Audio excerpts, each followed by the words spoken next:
Like, comment, and subscribe. पेड़ लगाओ भाई हम ये बोलना चाहते हैं कि आप लोग पेड़ लगाओ जिससे ठंडी ज़्यादा हो। ठंडी हवा मिले। एग्जिट पोल देख रहा था मैं अंदर, लगभग 376 तो क्रॉस दिख रहा है अभी वो लगभग साबित। पेड़ लगाइए और अपने इन्वायरमेंट को और पेड़ लगा के पूरा शुद्ध करिए। मोदी जी कैसे लगते हैं? अच्छी लगती है। टीवी देखती हो? टीवी में देखती होगी उनको, हाँ तो कैसे लगते हैं? उनका काम काज कैसा लगता है? अच्छा लगता है हमें वो। बात होती है कि मोदी हाँ, जी कैसे वो- हैं। पे हम मोदी जी पर भरोसा करते हैं। हमारे रुपया सालाना देती हूँ भाई। नहीं कोई भी हो, लेकिन हमें मोदी ही ज़्यादा अच्छा भी दे दें, लेकिन आप मोदी जी को पसंद करते हैं। जी आए बट पसंद नहीं करें, लेकिन मोदी- मैं नहीं चाहती मोदी जी आए, लेकिन मैं ये नहीं चाहती राहुल जी भी आए। 2 का ग्रोथ रेट आया जीडीपी का, वो हमारा 10.2 तक पहुंच सकता है, क्योंकि यहाँ पे जब तक लोग सोचेंगे हमारे को जॉब मिल जाए तो राष्ट्रपति जो पूर्व राष्ट्रपति रामनाथ कोविंद जी रहे हैं, उनकी अध्यक्षता में देखिए एक कमेटी भी बनाई 1 नेशन 1 इलेक्शन का। वो मेरे को नीति अच्छी लगती है, क्योंकि ये बार जी, क्या हाल चाल? बढ़िया। ठीक है, बढ़िया एकदम। आपको क्या लग रहा है, मोदी जी तीबार आ रहे हैं? तीसरा आ रहे हैं, 400 पार का जो नारा वो सही होता दिख रहा है। अभी मैंने एग्जिट पोल देख रहा था मैं अंदर, लगभग 376 तो क्रॉस दिख रहे हैं अभी वो लगभग सारे जो एग्जिट पोल के टीवी चैनल वाले 400 कुछ सीटों का आंकड़ा आया था अभी, जिससे मैंने देखा 376 पे पहुंच रहे हैं वो। हाँ पहुंच जाएंगे वहाँ। पहुंच जाए, 400 क्रॉस हो जाएगा। विपक्ष की बातों पे आप लोगों ने भरोसा क्यों नहीं किया? विपक्ष बिल्कुल नहीं मिला। विपक्ष सामने होगा, अपनी जो चीज़ें हैं वो सामने पब्लिक डॉक्यूमेंट में दे नहीं पा रहा है ना। आप पब्लिक में देखिए, लोगों के ऊपर जो विश्वास है लोगों का, वो चीज़ें वो जमा नहीं पा रहे। विपक्ष अपनी बातें जो है जनता तक पहुंचा नहीं पाई, इस वजह से। इसीलिए विकास का, आप विकास के बात में देख लीजिए, मोदी जी ने जब से आप 14 से जब से उन्होंने कमान संभाल ली है, 19 में आए, फिर देखिए 24 में तीसरी बार आ रहे हैं। जरूर रीजन तो जनता के बीच में उनके ऊपर ट्रस्ट तो है ही है। क्या जैसे उन्होंने एक वादा किया था कि हमारे तीसरे कार्यकाल में भारत दुनिया की तीसरी बड़ी इकोनॉमी बन जाएगी, क्या लग रहा है आपको वहाँ तक? बिल्कुल बनेगा। उन्होंने विजन भी दिया 2047 तक विकसित भारत देश बनाने का, जो उन्होंने दृढ़ संकल्प है, निश्चित पूरा होगा अगर इसी विश्वास और आशा और विश्वास के साथ अगर वो काम करते रहे। निश्चित 2047 तक हमारा देश विकसित देश के रूप में जब विकसित भारत बनेगा। मैम क्या नाम है आपका? आर्य पांडे। आर्य पांडे। अच्छा, आप तो अभी तो छोटी बहुत है, लेकिन तब भी ये बताइए कि क्या माहौल है? बढ़िया है, शांति है यहाँ? तो किस क्लास में हो अभी? 7th में। 7th में। अभी तो बहुत छोटी है, पढ़ाई वढ़ाई बढ़िया चल रही है? हाँ, तो किस स्कूल में पढ़ती है? होली मिशन। अच्छा, तो मतलब ये बताओ कि अभी शिक्षा में कुछ बदलाव होना चाहिए कि बढ़िया पढ़ाई हो रही है? नहीं, अभी तो है, चल रही है, लेकिन और होना चाहिए इम्प्रूवमेंट। टीचर जो है, बहुत स्कूलों में बच्चे जैसे एक दूसरे को बुली करते हैं और बहुत कुछ ऐसे है, तो उसमें इम्प्रूवमेंट होना चाहिए। जब मोदी जी कैसे लगते हैं? अच्छी ही लगती है। टीवी देखती हो? टीवी में देखती होगी उनको, हाँ तो कैसे लगते हैं? उनका काम काज कैसा लगता है? अच्छा लगता है हमें वो। बात होती है कि मोदी हाँ, जी कैसे वो हैं, कैसे बहुत अच्छे काम करते हैं। हाँ। अच्छा लगता है। अच्छे लगते हैं मोदी जी। मैम आपका क्या नाम है? वीडियो बना रही हैं, लेकिन आप अब बता, वीडियो में ही आ जाए। क्या नाम है आपका? मेरा नाम है रत्नेश पांडे। जी पांडे जी, तो ये बताइए कि वोट तो दी होंगी? हाँ हाँ, तो किस मुद्दे पर वोट दी थी? विकास के मुद्दे पे विकास के मुद्दे में। कौन किया विकास? हमें तो मोदी ही लगते हैं। मोदी जी। मोदी जी। राहुल गांधी, अखिलेश यादव इतनी रैलियाँ किए, प्रियंका गांधी भी आ गई, आप उन पे भरोसा क्यों नहीं की? नहीं, हम भरोसा नहीं कर सकते। हम मोदी जी पर भरोसा करते हैं। हमारे रुपया सालाना देती हूँ भाई। नहीं कोई भी हो, लेकिन हमें मोदी ही ज़्यादा कुछ भी दे दें, लेकिन हम मोदी जी को पसंद करते हैं। 1 लाख रुपया नहीं चाहिए था आपको? नहीं, दिखता भी है, जो मतलब हमें समाज में दिख भी रहा है कि हाँ मोदी कितना अच्छे काम कर रहे हैं, विकास कर रहे हैं, महिलाओं को जागरूक कर रहे हैं। आज देखिए महिलाएं, मतलब कि ये वीडियो, मतलब आप देखिए कि एक वीडियो ऐसा नहीं खाएं सिर्फ जेंट्स का ही बोलबाला है। हम महिलाएं कुछ भी पहन रहे हैं, हम महिलाएं कहीं जा रहे हैं, आ रहे हैं, सुरक्षित हैं, कहीं भी आ जा सकती हैं, अकेले आ जा सकती हैं, कोई दिक्कत नहीं। हाँ, कॉन्फिडेंस इतना है हम लोगों का, हम लोग जागरूक हैं, कहीं भी आ जा रहे हैं। पढ़ाई लिखाई के मामले में देखिए कितना, मतलब हम लोगों को महिलाओं को जागरूक किया जा रहा है। शिक्षा दर उनकी बढ़ी। जी सर। इसी बात के लेके आप मोदी जी को पसंद करते हैं? हाँ जी सर। आपका क्या नाम है मैम? निधि त्रिपाठी। आपने वोट दिया है कि नहीं अभी? दिया है। दिया है। दिल्ली हाई कोर्ट में। तो चलिए, आप तो वकील साहब भी हैं, एक तरीके से देखें एडवोकेट भी हैं, तो वकीलों में क्या रहा है कि नाराज़गी वगैरह तो नहीं थी क्या? सबके अपने अपने व्यूज़ हैं, किसी को पसंद है, किसी को नहीं पसंद है। तो मेरा खुद का अपना व्यूज़ है, तो अब किसी को मैं जज नहीं कर सकती कि वो मोदी जी को पसंद कर रहे हैं या फिर नहीं पसंद कर रहे हैं। सबके अपनी रीज़न्स हैं कि उन्हें पसंद करना चाहिए या नहीं पसंद करना चाहिए। आपका क्या व्यूज़? मैं तो नहीं फ़ैन हूँ मोदी जी की। नहीं है? नहीं। किस कारण से? जैसे कि देश में आप देख ही रहे हैं कितना एंटी रिलीजन हो रहा है। अब मैं किसी पर्टिकुलर रिलीजन का नाम नहीं लेना चाहती, लेकिन मैं ये एक्सपेक्ट नहीं करती कि मतलब देश इन सब धार्मिक चीज़ों- ध्रुवीकरण हो रहा है आपके कहने हाँ का हाँ मतलब। हाँ हाँ। अच्छा, जैसे कॉलेजियम सिस्टम की बड़ी बात होती है, तो क्या उसके हस्तक्षेप को लेके आप लोग नाराज हैं क्या? हाँ, थोड़ा सा रहता है लॉयर्स के बीच में। क्या सरकार हस्तक्षेप कर रही है जुडिशरी में? देखिए, इन सब चीज़ों में मैं नहीं बोलना चाहती और सही भी नहीं होगा। चलिए, आपके हिसाब से इंडिया गठबंधन, क्या इंडिया गठबंधन राहुल गांधी को प्रधानमंत्री होना चाहिए? नहीं, ये भी मैं नहीं चाहती। मोदी जी आए बट पसंद नहीं कर रहे, लेकिन मोदी मैं नहीं चाहती मोदी जी आए, लेकिन मैं ये नहीं चाहती राहुल जी भी आए। मैं चाहती हूँ कि कुछ डिफरेंट आए, जो अलग पर्सपेक्टिव हो जिनका, तो चेंज आना चाहिए थोड़ा सा। चेंज होना चाहिए हाँ, था थोड़ा आपके चेंज हिसाब होना से। चाहिए। चलिए, बढ़िया है। आइए और लोगों से बात करते हैं। सर, क्या नाम है आपका? मेरा नाम ध्रुव है। तो आपके हिसाब से क्या लग रहा है, जिस तरीके से 350 पार दिखाए जा रहे हैं हर एग्जिट पोल में, तो लग रहा है आपको पहुंचेगी सरकार वहाँ? बेसिकली मोदी जी को ही आना चाहिए था। रीज़न है कि इंडिया, एक्चुअली मोदी जी ने प्लान बना रखा है कि नेक्स्ट 2030 तक इंडिया को वर्ल्ड की 3rd लार्जेस्ट इकनॉमी बनाना है।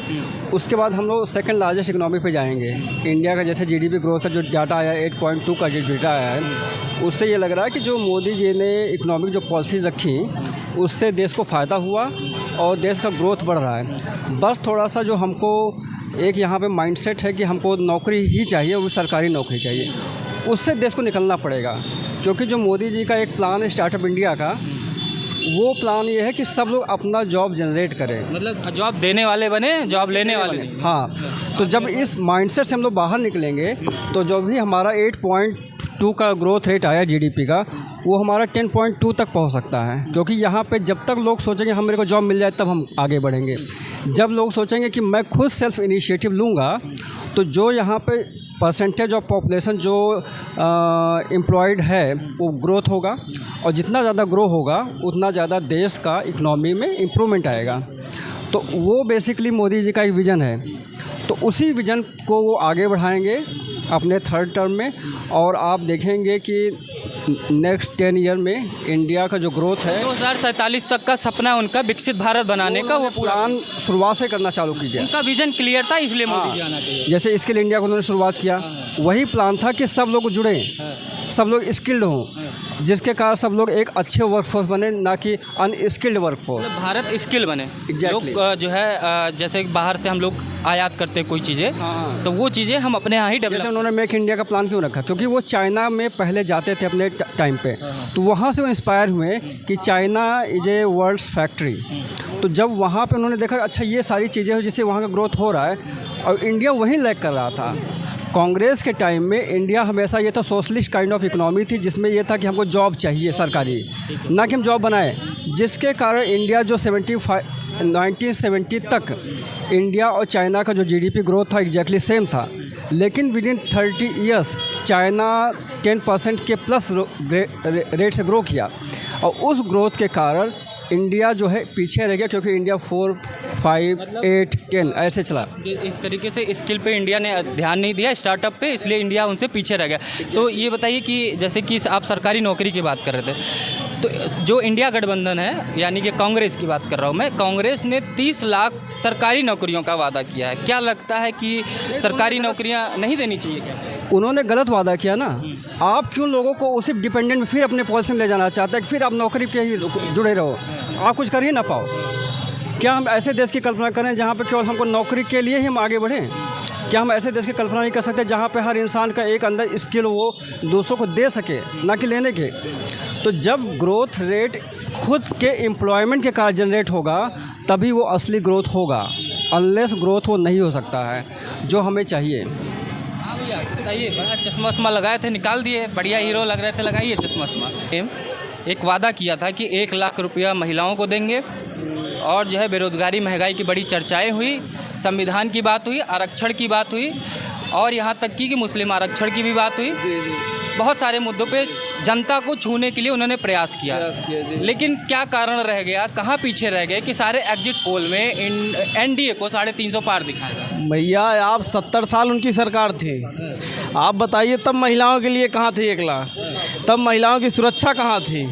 विजन आप देखिए 2014 के बाद आज हमारी महिलाएं बहन बेटियां देखिए सब आप देखिए रात के लगभग 10 का टाइम है, सब लोग देखिए पूरी मार्केट में भीड़ है, सब सुरक्षित अपने आप को महसूस भी कर रही हैं। आप बात कर रहे होंगे फिर भी इनको देखिए ट्रस्ट, आप खुल के एकदम बात कर रही हैं। बच्ची है, इतनी छोटी बच्ची अपनी बात वो भी खुल के रख रही है, तो ज़रूर ट्रस्ट ज़रूर है इसको, यहाँ की सुरक्षा व्यवस्था जो ये सुरक्षा की भावना है उस पर ज़्यादा बिल्कुल भरोसा है। अगर सुरक्षा है तो देश डेवलप बिल्कुल सुरक्षित है। अगर माना जाए कि मोदी कैबिनेट में, मोदी जी के कैबिनेट के 10 सालों की बात की जाए, आपको सबसे अच्छा मिनिस्टर कौन लगा, सबसे अच्छा कार्यकाल किसका रहा? नहीं, कार्यकाल आप हमारे होम मिनिस्टर को ही देख लीजिए, जैसे गृह मंत्री अमित शाह जी को ही देख लीजिए, अपने चाणक्य कहे जाते हैं, नीतियों को लेके चाणक्य बड़ी बड़ी आप देख लीजिए 370 जैसी, किसी ने सोचा नहीं था कि क्या वो भी देश अपने देश का हिस्सा अलग संविधान अलग विधान के तहत काम कर रहा था, उसको भी अपने मिल जाएगा। बड़ी बड़ी जैसे राम जन्मभूमि का मुद्दा विशेष मुद्दा रहा है, चुनाव में भी बहुत हाईलाइटेड रहा। 500 वर्षों का जो सपना था हमारे हिंदू सनातन धर्म को, उसको उन्होंने देखिए बेली एकदम इजी मोड में जो है न्यायालय के द्वारा उसका भी देखिए निदान निकला। तो जो संविधान के दायरे में रह के सारा समीकरण, जो ये लोग कहते हैं संविधान कहाँ बाबा साहब अम्बेडकर ने बना दिया, वो संविधान कभी नहीं हटने वाला है। जिसको जो आरक्षण मिला वो मिला है, मिला रहेगा, आगे भी मिलता रहेगा। उस पर किसी कौन छेड़ पाएगा, बता दी संविधान कोई चेंज कर पाएगा? उतनी बड़ी कमेटी बैठ के उसको बनाई। तो यही आरोप लगा रहा था मोदी जी 400 इसलिए चाहिए सीट उनको क्योंकि संविधान बदलना है। संविधान एक देश एक चुनाव के तहत जो है वो अपने आप को एक राजा घोषित कर लेंगे, वही प्रधानमंत्री। नहीं, मैं इस चीज़ पे एग्री हूँ कि एक दे वन नेशन वन इलेक्शन। अभी हमारे राष्ट्रपति जो पूर्व राष्ट्रपति रामनाथ कोविंद जी रहे हैं, उनकी अध्यक्षता में देखिए एक कमेटी भी बनाई गई वन नेशन वन इलेक्शन का। वो मेरे को नीति अच्छी लगती है, क्योंकि ये बार बार चुनाव होता है, बार बार पब्लिक डोमेन को डिस्टर्ब होना, हमारे जो फोर्स के जवान हैं उनको डिस्टर्ब, कर्मचारी जो हैं जो बच्चों को पढ़ाते हैं वो भी डिस्टर्ब होते हैं। पूरा 1 महीने 2 महीने की व्यवस्था में देखिए अब डिस्टर्बेंस होता है। ये वन नेशन वन इलेक्शन का फार्मूला तो हमें अच्छा लगता है कि भाई ये होना चाहिए। ये थी राजनीति की बात। आजकल गर्मी बहुत बढ़ गई है, तो बहुत ज़्यादा वृक्ष जो है काट दिए जाते हैं विकास के नाम पे। तो हम आप सबसे चाहेंगे आप लोग हमारे व्यूअर से अपील करिए कि अपने घर पर एक एक वृक्ष। बिल्कुल भैया, हर खुशी से मैं निवेदन पूरे प्रदेशवासियों से, देशवासियों को, अपने जनपद वासियों से, सभी से अपील करता हूँ कि आप अपने जन्मदिन हो, कोई भी आपके घर में अगर शुभ अवसर है, जरूर आप अवश्य, अगर 5 पेड़ ना लगा सकें तो 1 पेड़ अवश्य लगाएं। हरा भरा देश होगा, हरा भरा मेरा प्रदेश होगा। तो जरूर आप मैम क्या अपील करना चाहेंगी कि लोग वृक्ष लगाएं? जी सर, ये वृक्ष लगाने से हम लोगों का ये पॉपुलेशन जो है कम होता है और जो है हमें अच्छी हवा प्राप्त होती है। जैसे गर्मी इस तरीके से बढ़ गई है, पहली बार ऐसा हुआ है कि मतलब कि इतनी भयंकर गर्मी है कि एसी फट जा रही है। आप क्या कहना चाहेंगे? देखिए, हमारे देश में बैलेंस नहीं हो पा रहा है। एक तरफ तो डेवलपमेंट हो रही है, लेकिन नेचर को भी प्रोटेक्ट करना है, उसके लिए कुछ हो नहीं पा रहा है। ठीक है, टोटली वन साइडेड थिंग है।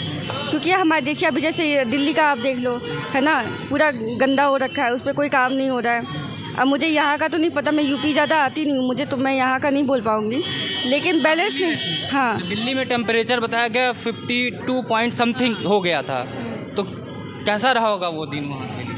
वो तो बहुत डिफ़िकल्ट है ही, लेकिन उसमें अब सरकार क्या कर सकती है? लोगों से अपील सरकार करिए बस कि यही कर वृक्ष सकती है। लगाएं। हाँ, बस वही कर सकती है। देखिए, ये तो है ना कि अगर सरकार भी बोलेगी ना, तो लोगों की अपनी एक चॉइस है। जब तक उनको छोटे से नहीं सिखाया जाएगा ना कि उनको नेचर को प्रोटेक्ट करना है, तब तक वो नहीं कर सकते। बेटा, आप अपने बर्थडे पे जो है वृक्ष पेड़ लगाओगे कि नहीं घर पे? हाँ। चाहे आपके घर में अगर जगह नहीं है तो एक पॉट में बढ़िया से एक वृक्ष लगा दीजिए। वो तो मैं बहुत बार लगा चुकी हूँ। हाँ। क्या कहोगे अपने दोस्तों से कैमरे के माध्यम से? बोलो सभी लोग पेड़ लगाओ। आप सब पेड़ लगाइए और अपने इन्वायरमेंट को और पेड़ लगा के पूरा शुद्ध करिए। बहुत हंस रहे हो यार, क्या नाम है? साहिल पांडे। दोस्तों से कहो सब पेड़ लगाओ। भाई, हम ये बोलना चाहते हैं कि आप लोग पेड़ लगाओ जिससे ठंडी ज़्यादा हो, ठंडी हवा मिले हाँ। और गर्मी भाग जाए। हाँ। चलिए इसी के साथ इस वीडियो को ही समाप्त करते हैं। वीडियो को ज़्यादा शेयर